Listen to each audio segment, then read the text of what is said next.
Meus amigos, minhas amigas, sejam bem-vindos a mais um vídeo aqui no canal falando de tática. Hoje, vídeo pós-jogo para falar de Flamengo 2, Bolívar 0, gravando aqui no improviso, na correria. Hoje vai ser sem vinheta, vai ser diretaço para análise. Deixa o like, se inscreve no canal. Não esquece de deixar o like se você também não for inscrito. Se você não for inscrita, se inscreve. Bom, vamos direto ao assunto hoje, tá? Vamos falar sobre essa partida. Algumas coisas que eu acho que são muito importantes a gente falar, que são muito relevantes. O Flamengo confundiu um pouquinho, velocidade com pressa. Então, os jogadores me pareceram afobados, querendo resolver rapidamente a partida. De La Cruz, a gente sabe que é um jogador que acelera normalmente as jogadas, mas acelerando um pouquinho demais. O Flamengo estava com uma taxa de erro de passe mais alta do que o normal. O Flamengo chegou a ter no primeiro tempo 70%.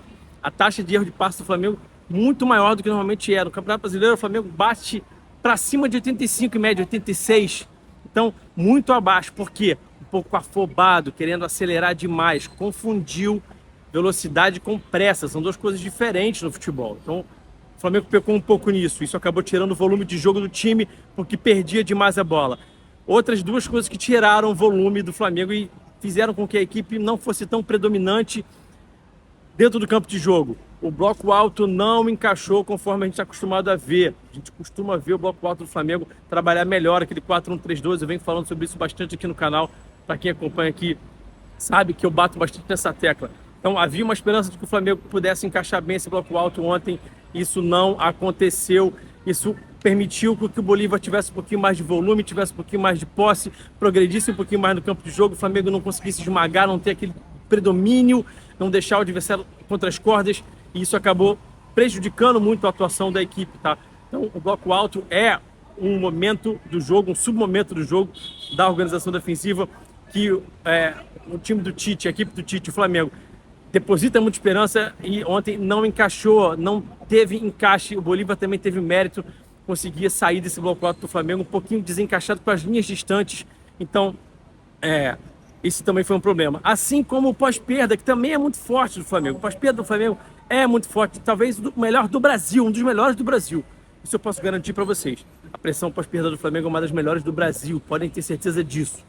Ontem não encaixou também como deveria, porque os jogadores um pouquinho distantes também. Essa afobação, o Flamengo não esperava que os jogadores se aproximassem muitas vezes. Então, isso gerava distância entre os jogadores, o que acaba gerando mais erro de passe e acaba prejudicando a transição defensiva, a pressão pós-perda. Sem pressão pós-perda, também fica difícil de ter volume de jogo, também fica difícil de ter uma predominância maior. Mesmo assim, o Flamengo criou chances, porque, embora estivesse errando um pouquinho demais, estava arriscando bastante. Quando arriscava e acertava, criava chances importantes, né? Pedro estava muito bem no jogo. Pedro era o grande pilar desse time no apoio, jogando de costas, baixando para gerar jogo. E a saída dele foi primordial para que o Flamengo também perdesse volume de jogo. Com a entrada do Gabriel, que acaba entrando muito mal. O Gabriel está numa fase técnica muito ruim. Ele tenta, mas está complicado para o Gabigol. Ele está tropeçando na bola, ele perdeu um gol, embora ele já tivesse impedido, né? Cara a cara, enfim. A perda do Pedro nessa partida como uma referência mesmo, né? Então, não só técnica, mas como uma referência tática, como esse pivô, como esse cara que vai vir gerar jogo. Ele é importante demais para o time. Então, quando ele sai do time contundido, né? E aí a gente precisa falar sobre a questão do calendário também. E até precisamos, mais uma vez, bater nessa tecla da gestão do elenco, que eu, mais uma vez, quero dizer, né? Que eu fui contra essa questão de jogar com os titulares contra o Palmeiras. Eu acho que esses dois jogos contra o Palmeiras, muito intensos, estão cobrando o seu preço nesse momento. Isso não está bom. Isso acaba gerando um problema para o Flamengo, que é a perda de jogadores como o Pedro, até o próprio Gabriel, que também saiu com uma lesão na coxa, também saiu sentindo a coxa ali na reta final da partida. Então, o calendário é muito difícil. Na Bolívia, a Federação Boliviana adiou os jogos do The Strongest e do Bolívar para que eles tivessem mais tempo de descanso, mais preparo para jogarem a Libertadores. Aqui a CBF coloca jogos grandes entre Botafogo, Flamengo e Palmeiras para se enfrentarem no meio da rodada de oitava de final da Libertadores. Um escárnio, um absurdo, uma coisa assim maluca. A gente está cansado de falar da CBF e é sempre uma atrapalhada atrás da outra. É impressionante como é que a própria federação consegue atrapalhar os clubes. É lamentável. Bom, o Flamengo não se sabe ainda, eu pelo menos enquanto gravo esse vídeo, não sei ainda quanto tempo o Pedro vai ficar de fora. A verdade é que cada partida que ele ficar de fora vai ser um problema. Pedro é talvez o principal jogador do time, tá? Ele é a grande referência, o artilheiro, e para além disso, tem gerado muito jogo, tem sido uma referência, como eu acabei de falar. Bom, antes do Pedro sair, ele faz uma jogadaça, uma tabela rápida entre Luiz Araújo, que dá no Arrascaeta, que acha o Pedro, que acaba devolvendo no Luiz Araújo, uma dinâmica de quarto homem, que o primeiro homem acaba sendo o quarto, Luiz Araújo, né? E ele chega na frente do gol com gana de fazer esse gol, com raça para fazer esse gol, para bater essa bola para lá e parar dentro da rede. Faltou um pouquinho também de capricho nas finalizações, né? O Arrasca perde um gol na cara do gol, que ele não estava impedido, que lance lá que ele não estava impedido. Bandeira levantou lá a bandeira, deu impedimento, mas ele não estava impedido. Então ia pro VAR e o gol ia valer. O Gerson também perde o gol na sequência, né? Não pode perder gol. Então isso também atrapalhou o Flamengo. O Flamengo perdeu o gol. Criou chances, embora estivesse com esses problemas todos que eu já falei, criou chances e desperdiçou as chances. Então, isso também foi um problema na partida de ontem. Poderia ter tido mais volume de jogo, mesmo assim criou chances, mas quando criou, perdeu as chances. Não pode perder chance em jogo decisivo, em jogo eliminatório de Copa. O Luiz Araújo bem no jogo e o Varela, precisamos falar de Varela, gente. O técnico Flávio Robato coloca o Fábio Gomes, brasileiro, na ponta. Ele é um jogador que é um centroavante de ofício, 1,92 m, muito forte. Para quê? Para gerar uma vantagem física, no confronto físico entre um cara muito alto com um lateral, que em tese vai ser mais baixo. Então, o Flávio Robato foi esperto, só que ele não contava com a grande atuação de Guilherme Varela, que ganhou a maioria dos duelos contra o Fábio Gomes. E aí, falando também sobre o Fábio Gomes, né, ao mesmo tempo que o Flávio Robato tentou usar esse cara forte na ponta para gerar um tipo de vantagem, futebol é cobertor curto. O Flamengo progredia muito nas costas dele, ele não tem tanto senso de urgência, ele é centroavante, ele não está acostumado a marcar pelo corredor lateral. O mapa da mina era nas costas do Fábio Gomes. Ficava um espaço muito grande entre ele e o Sagredo. Também não vinha nenhum lateral, nenhum volante para fazer essa cobertura. Ficava um espaço ali. O Flamengo progredia muito pelo seu lado direito, lado esquerdo da defesa do Bolívar, e acabou usando pouco essa vantagem. Até na transmissão lá da ESPN, lá da Star Plus, eles falaram sobre essa questão do Tite ter pedido para o Flamengo jogar mais e acabou não acontecendo isso. Fiquei esperando, falei, cara, o Flamengo vai jogar mais pelo lado direito. Estava conseguindo essa vantagem, o Tite pediu para continuar jogando, e eu não sei por que os jogadores acabaram não usando tanto assim essa vantagem daquele lado ali. Era para ter usado, era para ter explorado mais ali. Havia um buraco ali, havia um espaço ali que era para ter explorado mais. Lamentei muito o fato do Flamengo não ter usado todo aquele espaço.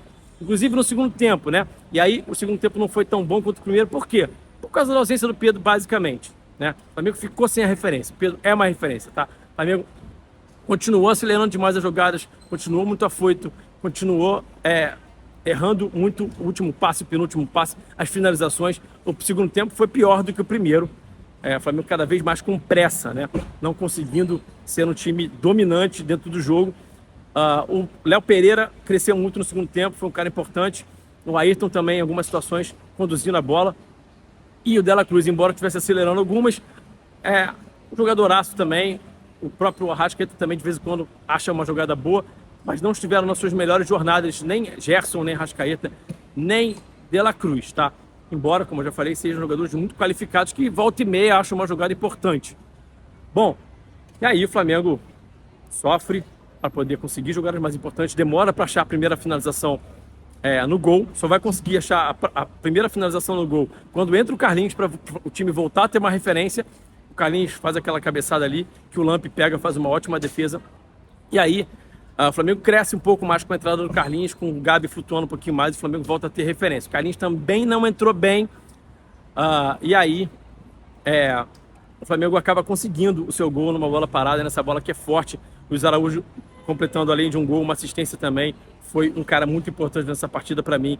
Os dois caras mais importantes do jogo, Varela e Luiz Araújo, foram muito, muito, muito importantes esses dois jogadores. Bom, acho que desfocou um pouquinho aqui, voltei pro foco, pronto. Basicamente é isso. Poderia ter sido mais, o Flamengo perdeu chances, mas ao mesmo tempo também foi afobado demais, acelerou um pouquinho demais. A vantagem é ruim? Não é ruim, gente. Tô vendo que tem muita gente desesperada com esse 2-0, dizendo que agora não dá mais, ai meu Deus, que desespero. Vamos lá, o Flamengo perdeu por 2-1 lá em La Paz, no jogo da fase de grupos, com o time reserva, né? Tinha o De La Cruz, tinha alguns caras ali que são titulares, o Gerson. Basicamente era um time quase 100% reserva.